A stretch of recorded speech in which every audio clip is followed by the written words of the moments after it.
Vande Mataram foundation, Shruthilaya cultural academy, my village model village ఇలా అనేక స్వచ్ఛంద సంస్థల సంయుక్త ఆధ్వర్యంలో గ్రామీణ విద్యార్థుల కోసం సమ్మర్ క్యాంపు నిర్వహించడం జరిగింది. ఈ సమ్మర్ క్యాంపులో పిల్లలకి లాంగ్వేజ్, లాజిక్, లైఫ్ స్కిల్స్, విద్యార్థి సమగ్ర వికాసానికి అవసరమైన ఈ 3 స్కిల్స్ ని విద్యార్థులకు అందించడమే కాకుండా పిల్లలకి యోగా, తర్వాత జానపద నృత్యాలు, అదేవిధంగా నాటికలు ఇవన్నీ కూడా సమ్మర్ లో వాళ్ళకు నేర్పించడం జరిగింది. లెక్కలంటే భయం పోగొట్టడం కోసం నిత్యం MNS పరీక్షలు పెట్టి వాళ్ళని నిష్ణాతులుగా తయారు చేయడం జరిగింది. అంతేకాకుండా పిల్లలకి స్వచ్ఛ భారత్ పేరిట, గార్డెనింగ్ పేరిట ఇలాంటివన్నీ కూడా నేర్పించడం జరిగింది. ఇది 9 జిల్లాలలో 20 కేంద్రాలలో దాదాపు 3000 మంది గ్రామీణ విద్యార్థులకి ఈ క్యాంపు నిర్వహించడం జరిగింది.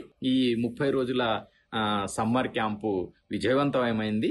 ఇందులో భాగస్వాములైన ప్రతి ఒక్కరికి కూడా మనస్ఫూర్తిగా ధన్యవాదాలు తెలియజేస్తూ ఈ మంచి అలవాట్లను మీ ఇంటి దగ్గర మళ్ళీ మీ పాఠశాలల్లో కూడా కొనసాగించాలని మనస్ఫూర్తిగా కోరుకుంటున్నాం.